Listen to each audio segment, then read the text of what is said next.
All right, so those who just came into the chat, one more time before we get started, I am putting two links into the chat. One of those is a note-taking, a kind of guided note-taking document. You can print that out if you have time. The other, we will go over the other one in a second. Those of you who are in person, we already have those documents in front of you. So we're going to go ahead and get started. And with that means I will share my screen with everyone who is home.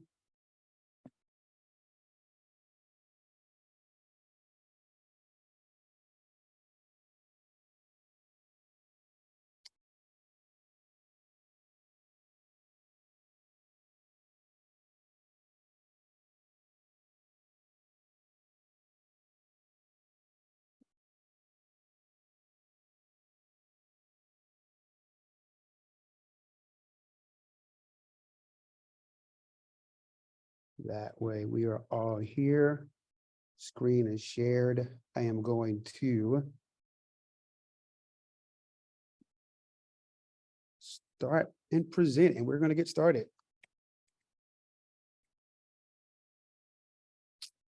Awesome. So please bear with us. There will probably be people coming in and out of the room. And so we may have to let them in periodically.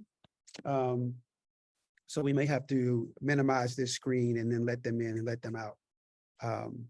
So that being said, thank you guys so much for coming. This seminar that we do, the 6 types of gifted students, allows us to be able to communicate to our families who we are and why we are, right? So not only talking about MIS as an organization, but also speaking about our students and how our students exist in the world and what we do here at MIS. And then potentially we're going to give some suggestions later on about what you could do at home to help your students to be successful at home, as well as we outline these 6 types of gifted learners. So let's make sure. All right, we'll start. Yes, I'm just going to, actually, can you move this little bar? Yep. Before we get started, this is, and note home, you may not be able to see me. This is Katie Matthews speaking. I'm the kindergarten through 8th grade principal here at Midtown International School.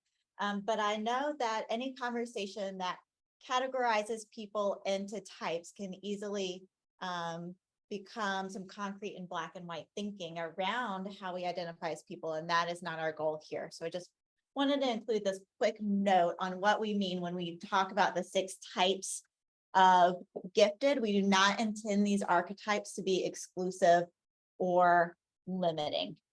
We view them as kind of change archetypes. A lot of times you'll see yourself or your child in multiple places, but there's, oh, sorry, Ashley, sorry, we're tripping over our feet in here. There's a book by Ashley Lamson Clare. It's designed for educators, but I really like how she frames how we can use archetypes to help us grow without limiting ourselves. And so one thing she says is that understanding what drives our behaviors helps us better understand what we want and how we can most effectively go about getting it. And a change archetype in particular is both consistent and malleable, providing space for boundless growth within whatever context we find ourselves. The better we know ourselves, the better we can help ourselves grow. And as human beings, sometimes we just need that presented in a concise, tangible way. And that's where we get to archetypes. But we know no one person exists as these archetypes. And the goal is to not use them to put people into boxes or practice stereotyping. So just kind of before we get started, so you know our intention when we talk about the 6 types of gifted. And we also know that the research for the 6 types of gifted began in the early 80s, and it is not an all-encompassing, solid and static labeling, as Katie has said. Many students will move in and out of these 6 types depending on their environment. and also depending on, you know, their growth and their maturity as well, some support that they may have. And so this is not to, like Katie said, not to label your child forever. It is really just to get a framework, like Katie said, of understanding. So with that being said, those of you who are at home, you should have a link. Those of us here, if you will scan this QR code, those of you at home can scan it as well, but I did put the link inside the QR code. This QR code is going to give you a quiz. Oh, it's also in the back. It's easier to scan. Wait. So those of you at home, everybody, this quiz is going to, I want you to take this quiz and take it and answer it as you're answering for your child.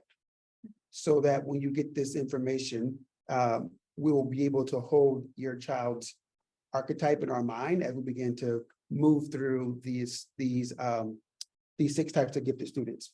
And I want you to imagine right now we have like 7 or 8 families that are in Zoom right now. We have 3 families in person right now. We have 10 families total.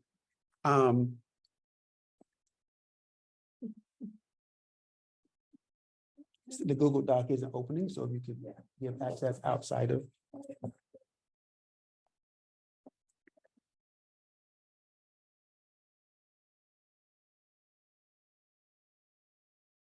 The Google Doc is coming. The Google Doc is coming to,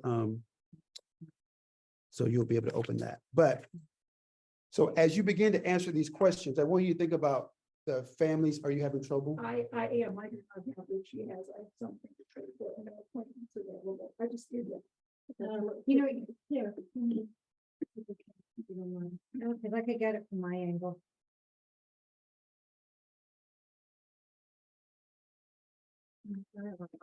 There you go. So,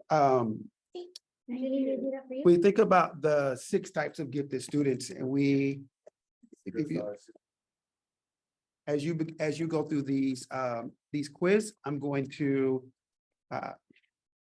talk a little bit, so I hope I don't distract you. But just imagine the 7 families that are in Zoom right now, virtually, the 3 families that are here, very diverse students, so much diversity within the gifted population.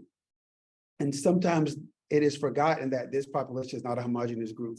They have many unique skills, talents, abilities, a unique understanding, unique and interesting behaviors and challenges and their social dynamic. But in the traditional public school, all of these kids will be labeled one thing, and that's gifted, and they'll be all put in one classroom and expected to perform at the same level, perform identically, and be expected to interact with content in the same way. The goal today is to talk about the 6 types of gifted learners, how they're identified through research, and talk about some strategies at home and what we do here at school. So I'll let you continue with that quiz.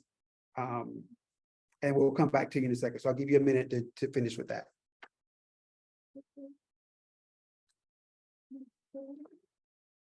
I was looking for one of them was not about, and maybe I can just come to the next question and put the security. How do I get that? If you refresh the page, it should start over.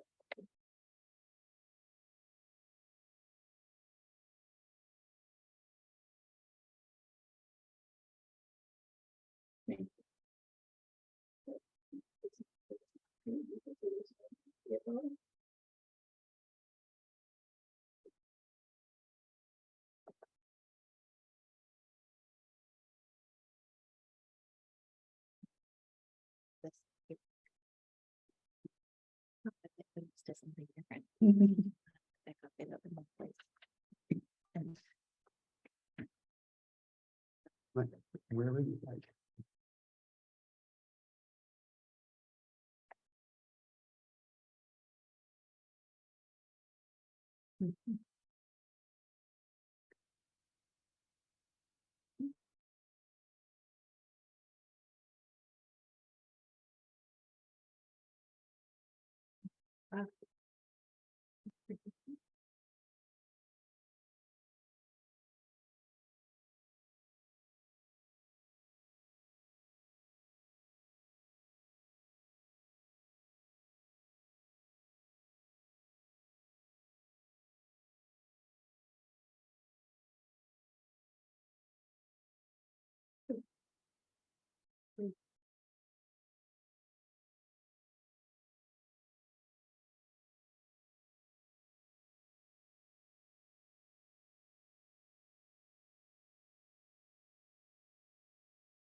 All right, so we're gonna move a little, we're gonna go forward a little bit.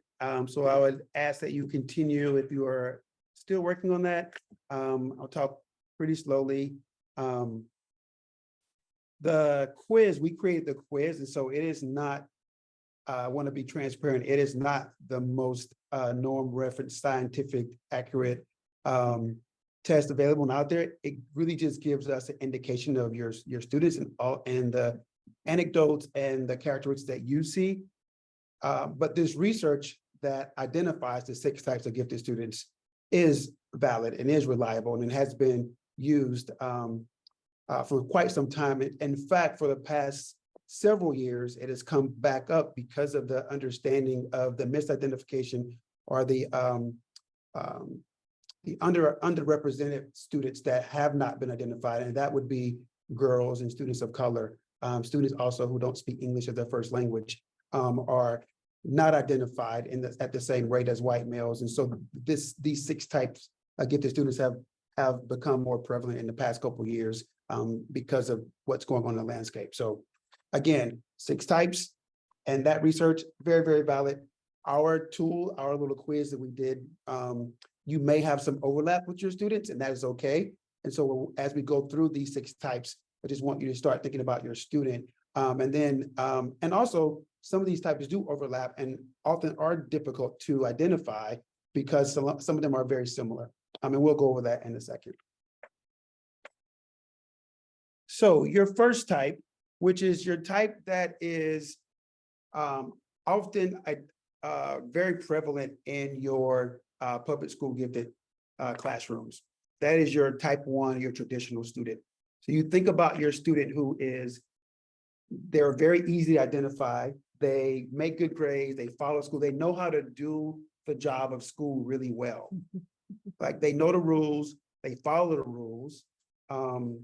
They're good at school, they're high achievers. They are often praised by their teachers and parents. Oftentimes, you may, if you have a type 1 student, you may hear other parents, really praise them. And I wish Johnny was like, your child, or, if Johnny could only, your type 1 students are dependent on the system.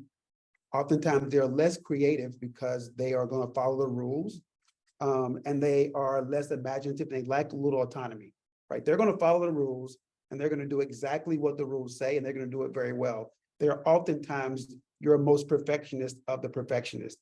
One of the characteristics of gifted students is perfectionism, and the type 1 student is often your most perfectionist because they want to do well, they want to be perfect, they want to, they are people pleasers, and they want to do well by the adults in their lives. Hey, you want to add anything? When we get to type 6, which is the autonomous learner, that's where you're going to see the most overlap. But this is kind of the crux of that difference is that traditional student. At one point, it was anticipated that about 90% of students identified as gifted through traditional systems are type 1 because of how easy they are to identify and how much they are people pleasers.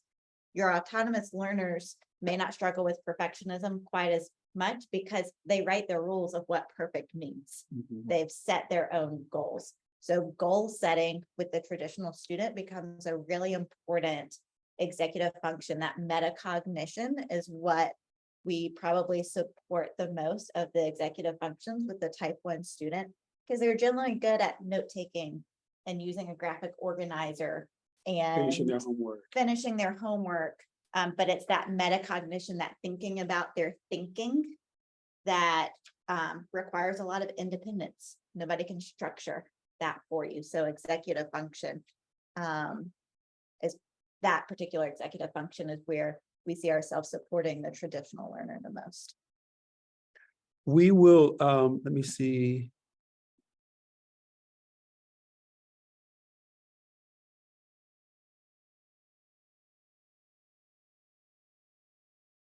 We'll talk about that, Briscoe, in a second. Your type 2 learners are your challenging and your creative learners.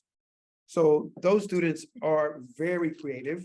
They can sometimes look like a good student who thinks outside the box.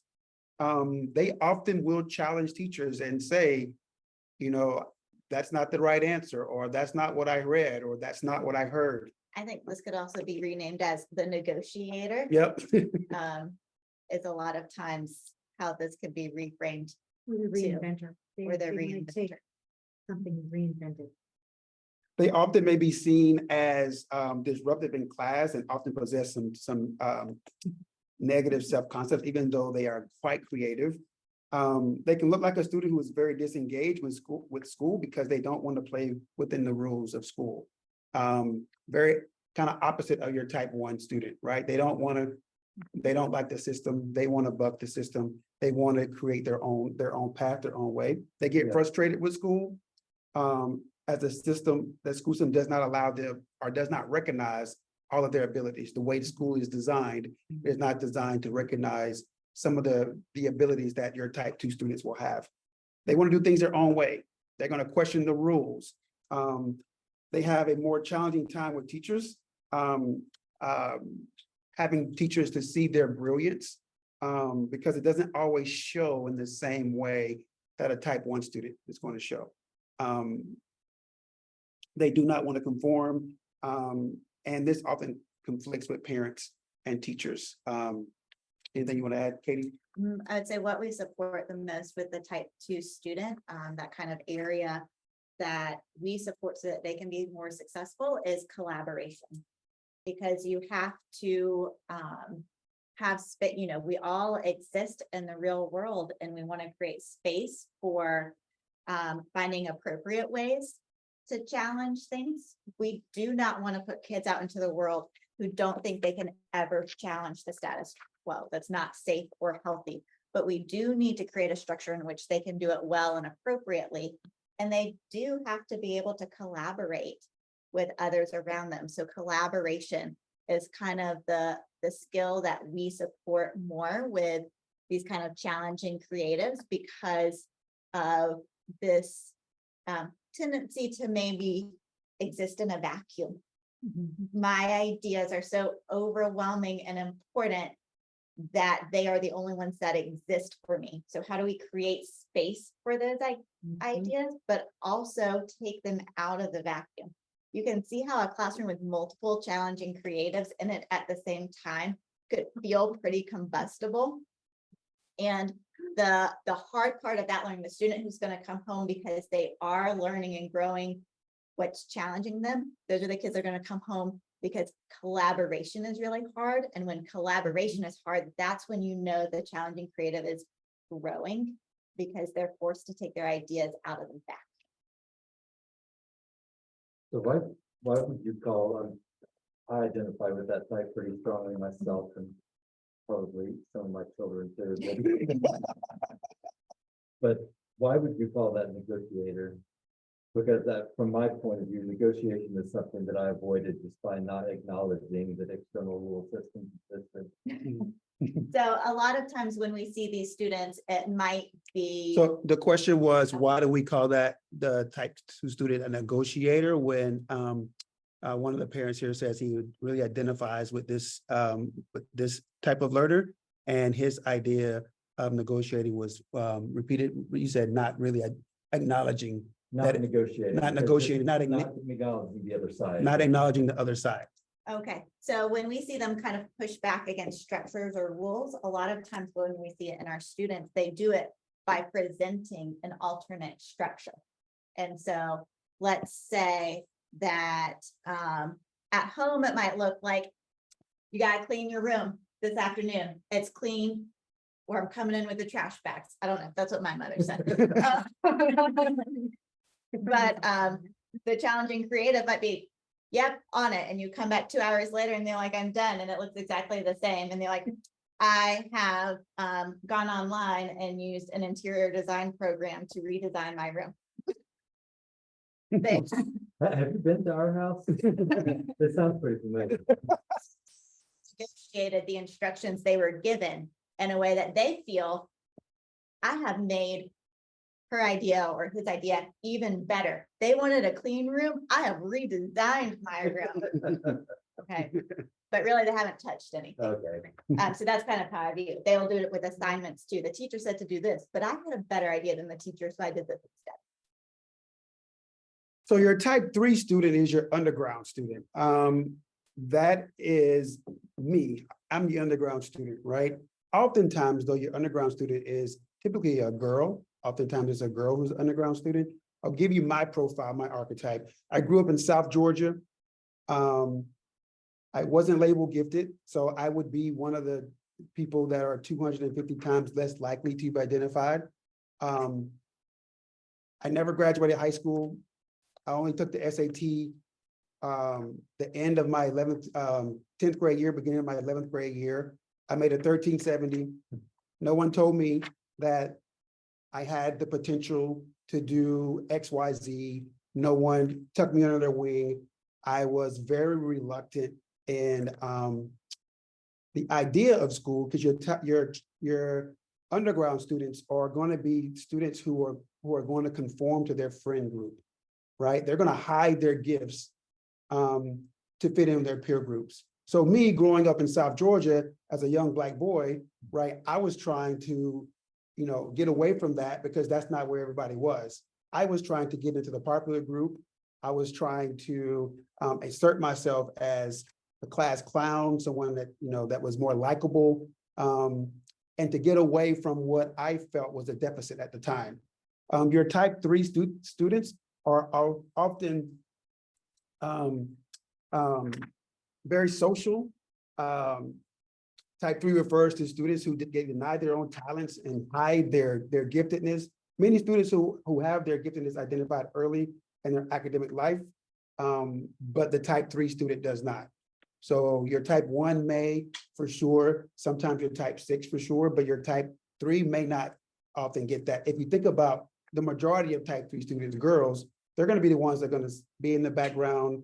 They're going to try to find their friend group and mold and meld into their friendships. Fitting in is more important than being seen as intelligent. So blending in becomes the goal. There's a dueling battle between the underground student and his or her parents. And that causes behavior, that causes spiraling of grades, that causes work refusal. That was all me. Like, very, very smart, and middle school didn't have to do anything to get good. Matter of fact, I was a straight A student pretty much in middle school. I got to high school where the work became a little more difficult, and I was still making B's and C's, but I just had to read over the material before class. But as things get more difficult, those grades begin to spiral. And then I began not to really want to do the work because it didn't really make sense for me doing the work, because what made sense was me, what am I doing Friday night at the football game? Right, or who has a party, or what club is everybody going to be in? I'm going to be in that club. As your type 3 students get older, even if they have an amazing passion or talent, you may see them forego that passion or talent to fit in with another group. So your type 3 students, even if they have this amazing talent and eye for art, and love drawing and love everything about art, you may see that wane a little bit because their friend groups, the groups of friends they have are not that artistic. And so those kids may, want to go to football games more often. So you may see them traveling with those kids and trying to fit in a little bit in that way. Students who are type 3 often suffer from imposter syndrome as well. They don't necessarily think they belong because they haven't necessarily embrace their own strengths and embrace their own gifts as well. Typical of myself, just feeling like I never fit in, even though, I have a 1370. At that time, I didn't know what it was, and everybody gets that. So I'm not special, and I don't stand out, whatsoever. Those are your type 3 students. Okay. I would say at MIS in particular, sometimes what we see, especially in students who are new to our community, is kind of a shift from a type 1 to a temporary type 3. And part of that is, one, every gifted student who has been able to coast at some point in their educational career will reach a point where they can no longer coast. And the type 1 student who is so dependent on structure and instructions, when they can't coast, will oftentimes go underground because of those perfectionist tendencies. They would rather be seen as the class clown.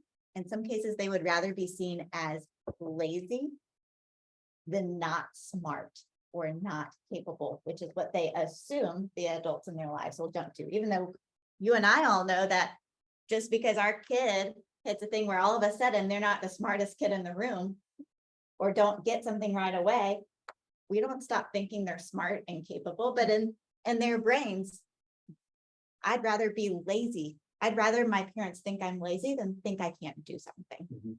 And so then we'll see work refusal, or all of a sudden, you know, that shift to the social elements are so much important. I'm going for the laugh instead of for the answer. And so we'll see students who have maybe been able to coast their educational careers and all of a sudden can't coast anymore, or have to shift to a more autonomous or independent learning style. We'll start out at type 1 and through this transition, go underground for a little bit. And then we, you know, work to pull them back out. Yep. And we often see students who would typically be labeled one of these 6 types of learners. When they get to MIS and their environment changes, then their learning changes as well. You know, sometimes positive in a positive way, sometimes in not so positive ways. So your type 4 student is your frustrated student. These students are angry at the world, right? So these students are they're often misidentified or not identified at all. They express themselves by they're depressed and withdrawn and defensive. These students are at risk of dropping out of school. I think at one point I read an article, and I think of dropouts, a high percentage of high school dropouts were gifted students. And the type 4 would be encompassing of most of those students. Type 4 student, they see most value in the world by being different from everyone else, right? They don't want to be the same. They want to exercise their differences and their ability to, you know, chart their own path. They are also the learner that is associated with some risky behaviors as well. Oftentimes, some of your addictive behaviors and addictive tendencies will kind of play out in these learners as well. I would say the other types we talked about, you know, which types are similar to each other and share traits. This would be most similar to the challenging creative. Louder.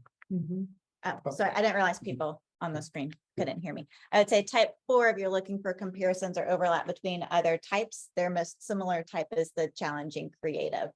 If you can kind of see 2 sides of a similar coin there. So your type 5 is your double labeled. Oftentimes it's called your twice exceptional students.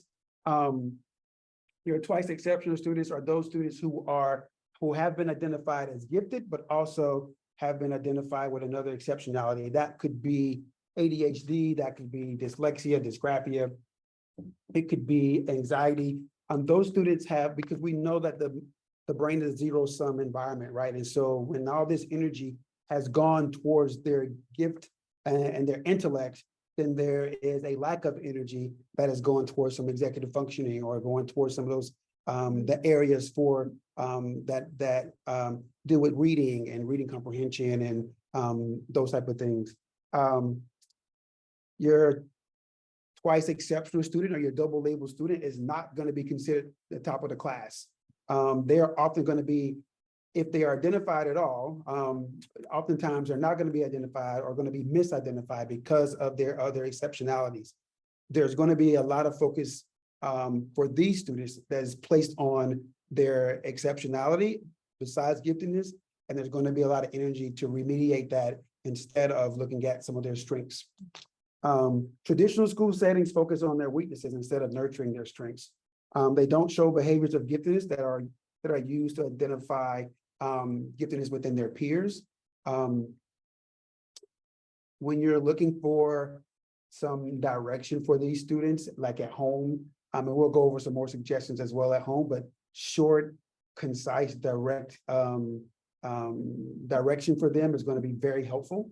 A lot of times, some of these students have slow processing, so they are extremely brilliant, right? But it takes them a minute to get there. These students have an ability and aptitude to do exactly what our curriculum requires them, and that's critically thinking, problem solve, and take data, extrapolate that data, and apply it to something completely different, right? So they have the ability to do that. It's just going to take them a little bit longer to do that in most times. These students often have to be remediated for the other exceptionality before they are successful here at MIS. So if we look at those students who are dyslexic or those students who are dysgraphic, they have to go somewhere and have those needs met in a very comprehensive and concise way before they can come back and then have accommodations that we provide them that allows them to be successful with an extra step or an extra, extra means. Graphic organizers help those students. The other exceptionality often masks these students' giftedness. So they're not identified gifted because if you look at traditional gifted program, you can be qualified in public schools solely by your cognitive ability. So you can take the cognitive assessment, the COGAT, the ITBS, and if you score high enough, you can be, qualified for gifted services, or you can be qualified through a teacher recommendation for motivation and creativity. Oftentimes, the twice exceptional student, the double label student, will not get those other accommodations, those other recommendations, because the teacher will not be able to see past their other exceptionality. Anything you want to add? No, I think at MIS, what we really stress, and also when we coach parents, is that all the exceptionalities within your child matter. Mhm. And it's so, as adults, it's hard for us to kind of hold on to all of these things at the same time as parents, as administrators, as teachers. And so sometimes we're thinking, I want to make sure they can hear me over here. Mhm. Sometimes we're thinking, I know my kid is behind in math. They are not on level with the math that they need to be doing in 5th grade or whatever it is. And then they see some of the work they're doing in math. And because they're a gifted kid who's capable of this great critical thinking, they've done something really creative and bright and advanced with the math they do know. And it doesn't change the fact that they still need to know their times tables. But not knowing their times tables doesn't change the fact that we're not going to give this great math grade and honor this really high level critical thinking with numbers that they did, and being able to say, like, get away from this like good grades and bad grades, tell the whole story of a kid. They could do some great numerical thinking and still not understand fractions. And how do we serve both and give feedback on both at the same time? And that can get really complex and confusing. And there's no way around it but through. So those are the conversations we have most of the time, is unpacking it together.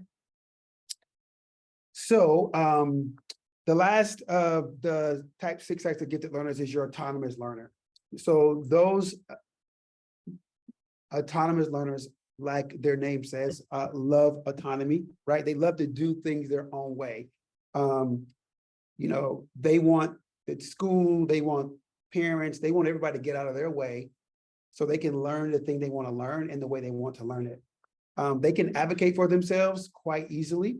The most challenging piece is making sure that we have the resources in place, whether that's at school or at home, for these autonomous learners, because they're going to take whatever content, whatever subject they are interested in, and they're going to take it as far as the resources will allow them to take it. The learning will struggle in traditional schools because they may see the class as moving too slow. right? So if they are in an environment where they are engaged within content, the autonomous learners are gonna feel like either it's moving too slow or it's not moving at the pace I wanted to move, or we haven't talked about this particular thing associated with this content, and I'm ready to get to this thing to help me understand the larger piece, the larger context. You will see a lot of overlap between your type 1 and your type 6, like Katie said earlier. You'll also see a lot of overlap between type 2 and type 6. The type 6 is your learning is very creative. They tend to go into entrepreneurial or creative careers.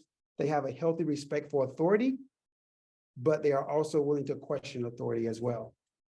So your type 6 students really, as if you think about your students as in home, these are your students that you will get a lot from, and we'll talk about this a little bit later too. If you just say, here's a project, and then just wait for them to show you the result, right? Kind of get out of their way and allow them to create and allow them to figure out how best to demonstrate their understanding of this information. I mean, I think that pretty much covers it. A lot of times, they'll look just like a type 1 from a teacher's perspective, because they'll generally follow the instructions that they've been presented, but it may just be checking a box so they can get to the learning they want to do. So I'm going to write this essay on Animal Farm, and I'm capable and understand how to do it well, and I can do it, and I followed the instructions, and I read the rubric, and I did it. But I was just approaching it almost as a checklist so that when I finish, I can read this other book that is really interesting to me, and I'm going to deep dive into the whole series, and I'm going to, I don't know if it's science fiction, I'm going to research the science behind it. And so sometimes they encounter tasks, just kind of a checklist, waiting until they can get to the thing they want to do. But because they're an autonomous learner, they're still pretty successful. And then another reason why autonomous learners are successful in MIS is, our problem-based learning approach. Like when we give a problem, we're gonna allow them, I like to describe, and I think many of you may have a tour with me or whatever, but it's like our neighborhood is my lesson plan, right? Some of our kids are gonna start in my backyard, my lesson plan, because they don't have a foundation yet. So if I introduce a topic, they're in the backyard, I'm there, I'm scaffolding and supporting, right? Where they need to. Some kids are going to start in my front yard. They don't need as much support, but when the teacher is needed, I'm very close to them and can give them the guidance they need. And some kids may start maybe 3 streets this way and 3 streets that way. And some kids are going to be at the park because they already have a good foundation. Your autonomous learner is going to want to get out of the backyard very, very quickly, even if they don't have the foundation for that.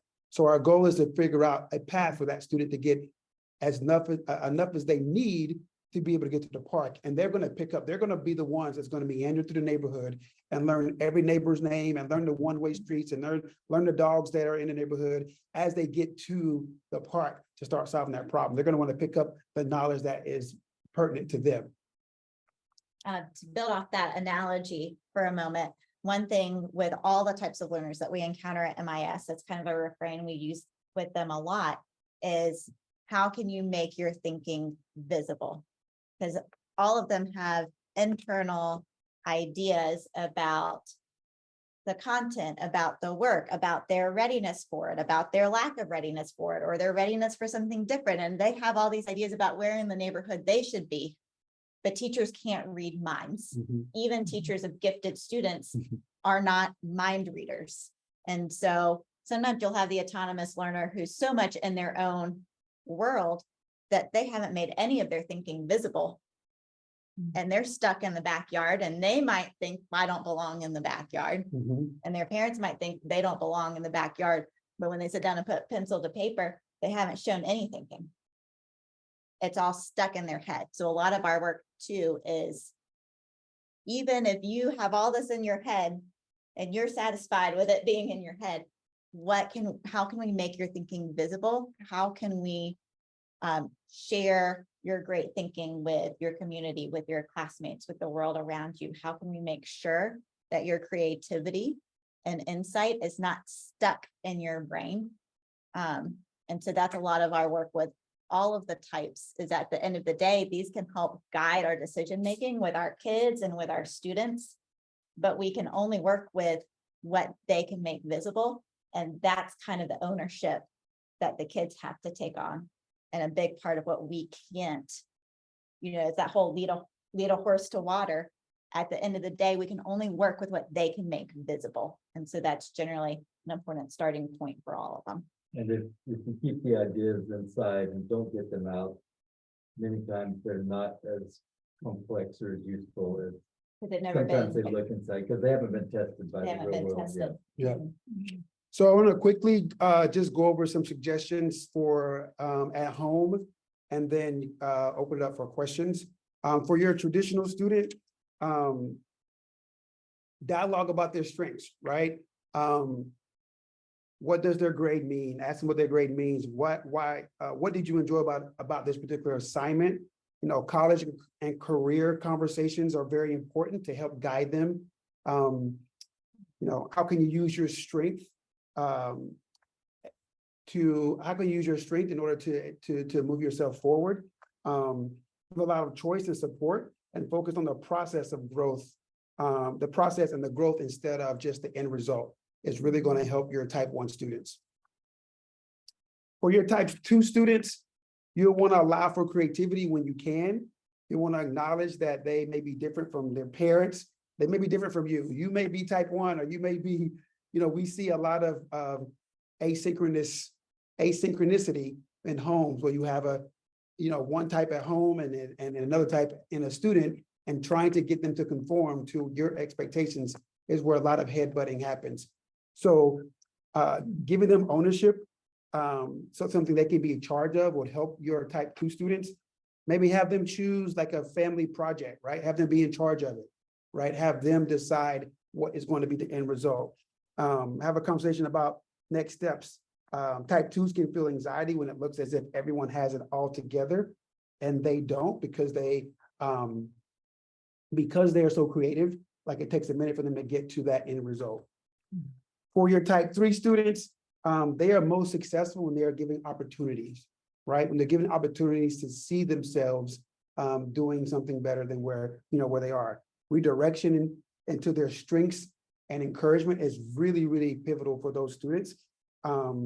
Encourage them to advocate for themselves. Also encourage them to advocate within their peer group, right? Have them be a voice within their peer group. Yes, we know that they're going to want to assimilate, and as parents, we're going to say, no, Katie, I don't want you hanging around those kids, right? But we can say why are you hanging around them and what you contribute, right? So redirecting the conversation, and not necessarily putting our foot down and saying, no, you're not going to go do that. Or no, you are going to do art because you've been doing art for this long, and by God, I paid for all these art instructors, and you're going to finish doing art, right? Asking them why they don't want to do art. What can they do? If they don't want to formally do art, what can you do that is artistic as well, so they can still live in their strengths? Your type 4 students are going to need some validation.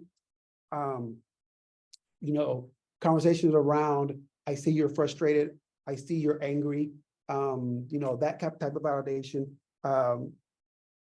Specific outlets of their interest is going to be really important, particularly outside of school, so you can kind of stir their interest and steer them in directions where we already know they're interested in. Being friends as family with their friends is also going to be important, creating a network of kind of a family, kind of a village, so to speak, so that everyone is keeping an eye on these groups.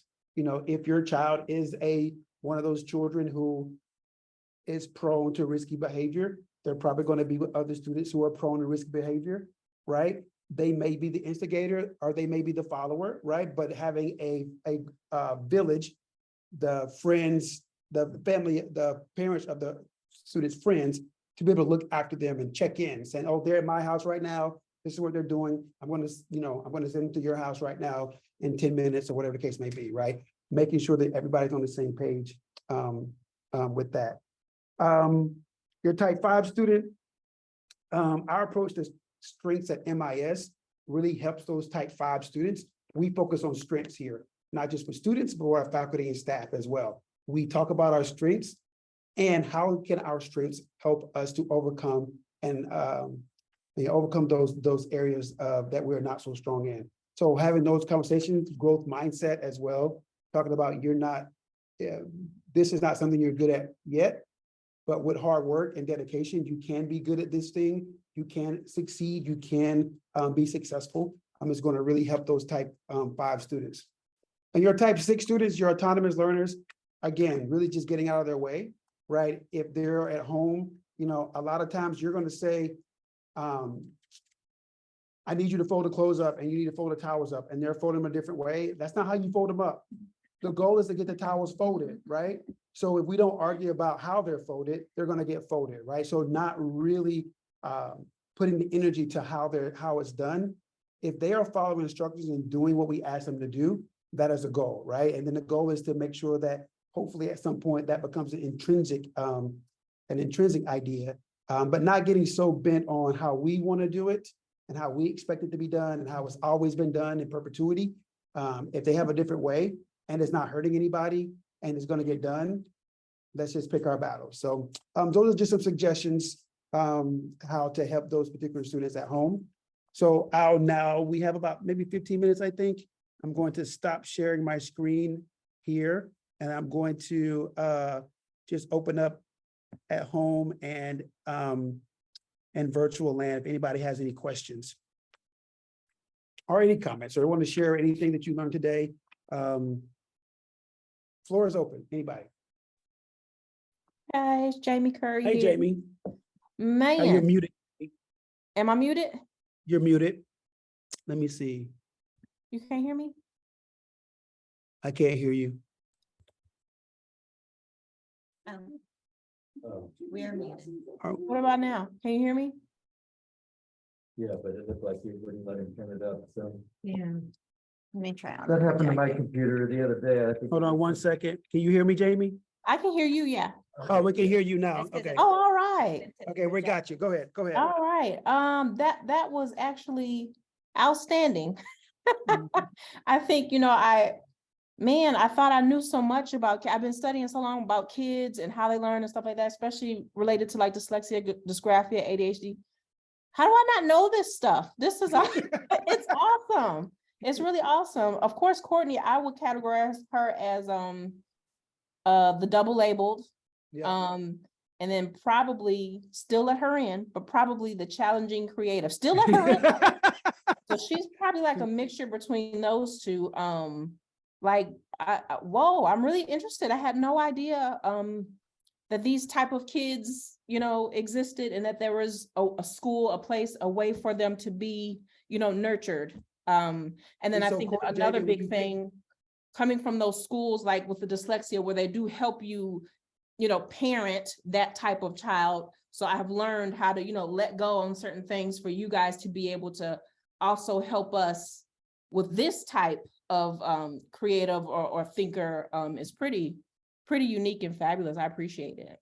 No problem. And when you think about Courtney, Jamie, traditionally, if she was in a traditional public school, being a girl and being a Black girl, she probably Yeah. wouldn't be identified, one. And Right. number two, she would probably be misidentified. She would probably be Right. labeled as a behavior problem or Mhm. someone who's disengaged or Yeah. someone who, is a troublemaker, right? Mhm. And so because all of our teachers are gifted trained, we talk about this quite frequently. Mhm. And we talk about, how do we ensure that all of our students are Mhm. getting what they need? It is a very difficult process. I don't want to make it seem like we got it all down pat I and understand. we are living our own truths and we are living it to the fullest potential, right? We are Yeah. still climbing that mountain, right? Yeah. But conversations around, how do we best serve each individual student? And it's about giving students grace. It's Mhm. about allowing students to make mistakes. It's Mhm. about allowing students to grow at their own pace. Mhm. And then it's also about communicating that to parents so that they understand that this is a safe space. That our job here is not just this year that this child gets straight, Mhm. traditional A's or all fours, right? Mhm. Our job is to make sure that this child knows how they best learn, is able to advocate for themselves, right? And then as they move forward to high school, right, into college, are choosing a university that is going to best serve them. Right. So we're talking about from kindergarten to 12th grade, having these conversations. And I stopped for a second because I forgot to, I stopped and I forgot to, let's see, to talk about some recommendations as Uh-huh. well. So Katie, you want to talk about some recommendations before, or do we still want to take questions yet? It's up to you. So we'll still take questions. If anybody else have any questions or any concerns or any comments or anything?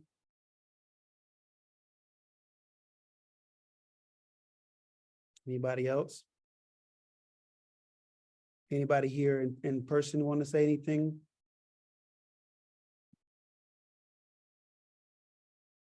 So Katie, I think I'll let you go with some recommendations, right? Okay. Is your camera on? Am I seeing? You want to stand in front of the camera? Yeah.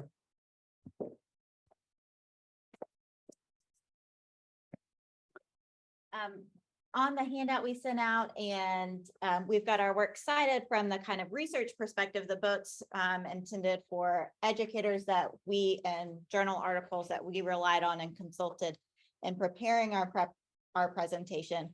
But there's also a second area for recommended works for parents, and I was going to kind of talk through and say like how they relate to some of these types that you will see. I don't think these are stacked in the order that I listed them in the presentation, but kind of my tried and true recommendations. One is the teenage brain. This is not specifically written for parents of gifted students, but from a brain science perspective, the teenage brain goes through so much that predicting teenage behavior and patterns based on their identity as a gifted student kind of goes out the window a little bit. They're still gifted students, but when those chemicals hit the brain, it is pretty unpredictable how each brain and how it's set up will react. So this is a helpful book, but don't let it scare you. Teenagers are not as scary as they look. Raising an organized child is for I mean, it's helpful for all students. It's written by a behavioral pediatrician. And so it starts at birth. How to help your baby be organized that goes all the way up into getting them ready for college. And I find it's really helpful from a developmental standard too, just to see like, just from a developmental norms, what are appropriate asks? And if my kid is struggling with the appropriate ask at this developmental stage, how I scaffold it, not how can I do it for them. Brain science tells us that, going back to that zero-sum brain, that gifted students develop their executive functions at a slower rate than their age-based peers. And so with, you know, a small number of exceptions, most gifted students are going to need concentrated instruction and support in the executive functions. So this raising an organized child is helpful. Square Peg is kind of memoir and brain science and advice all in one. The author, L. Todd Rose, is a professor at Harvard, and there's the Harvard School of Education. He tells the story of his childhood, where he is probably one of the most severe cases of ADHD I've read about. At one point, he pushed his young toddler sibling out a window to test his hypothesis as to whether or not they could fly.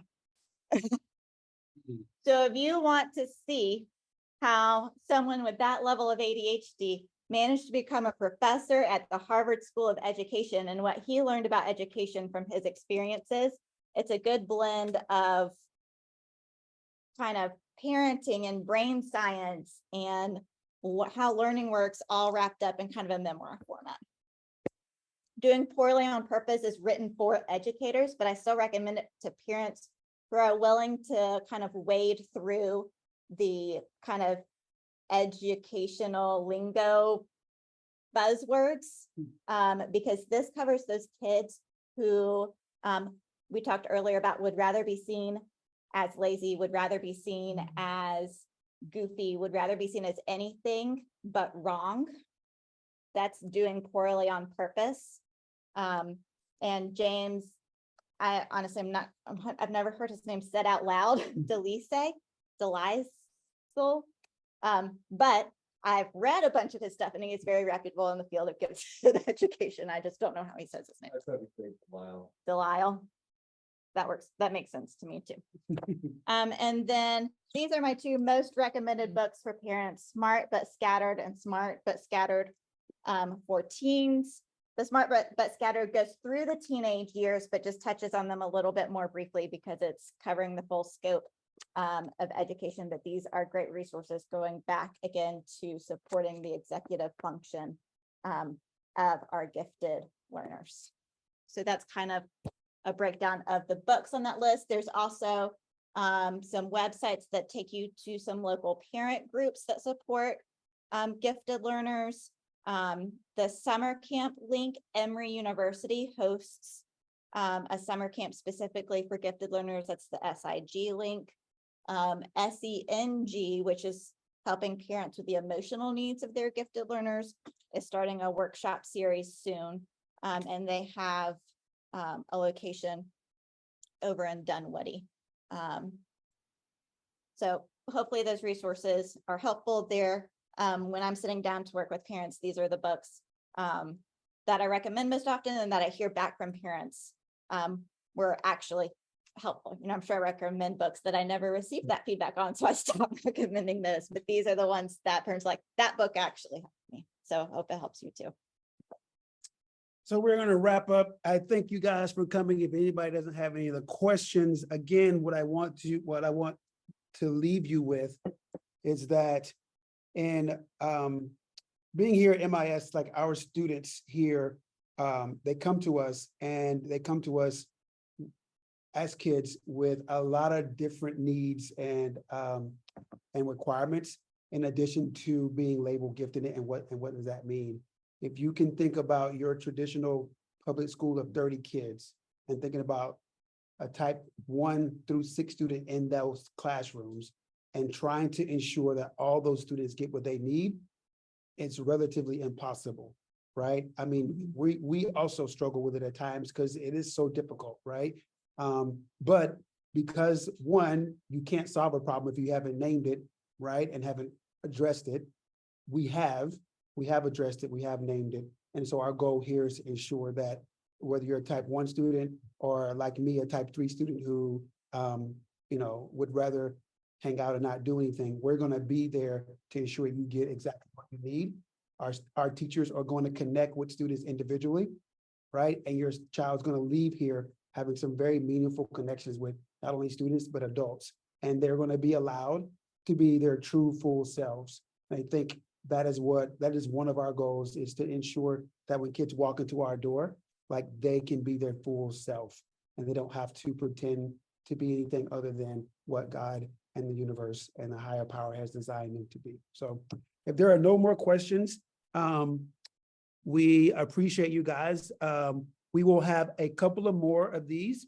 We're going to have one on social media and teenagers and tweens. It's going to be highly informative. I encourage you to come. It is not meant to be alarmist. However, it will feel that way, and will feel that way for a reason.